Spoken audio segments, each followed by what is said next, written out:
রহমানির রহিম। সকলকে স্বাগত জানাচ্ছি সবুজে ঘেরা সুন্দর সুনিবিড় একটি স্থান থেকে।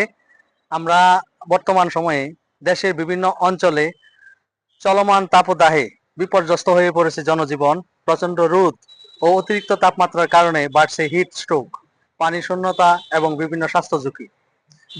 বিশেষজ্ঞরা বলছেন এ সময় একটু সচেতনতাই বড় ধরনের দুর্ঘটনা থেকে রক্ষা করতে পারে। তাপদাহ থেকে নিরাপদ থাকতে পর্যাপ্ত পরিমাণে বিশুদ্ধ পানি পান করতে হবে এবং প্রয়োজন ছাড়া দীর্ঘ সময় রোদে অবস্থান করা যাবে না। বাইরে বের হলে ছাতা, টুপি কিংবা সানগ্লাস ব্যবহার করা উচিত। পাশাপাশি হালকা ও আরামদায়ক সুতি পোশাক পরিধান এবং বেশি করে ফলমূল ও তরল খাবার গ্রহণের পরামর্শ দিয়েছেন স্বাস্থ্য বিশেষজ্ঞরা।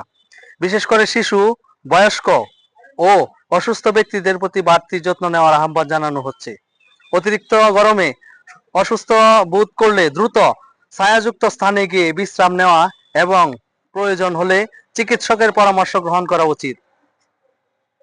সচেতনতা ও সতর্কতাই পারে তাপদাহের ক্ষতিকর প্রভাব থেকে আমাদেরকে সুরক্ষিত করতে। সম্মানিত দর্শক মন্ডলী, আসুন আমরা সবাই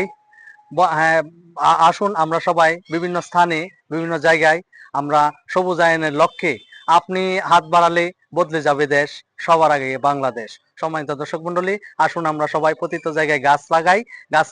গাছ হচ্ছে অক্সিজেন ভান্ডার। গাছ লাগালে নিজে বাঁচবো, অন্য বাঁচবে, পরিবেশ বাঁচবে, তথাপি দেশ বাঁচবে। আসুন আমরা গাছ লাগাই, পরিবেশ বাঁচাই। আপনি হাত বাড়ালে বদলে যাবে দেশ, সবার আগে বাংলাদেশ। ধন্যবাদ।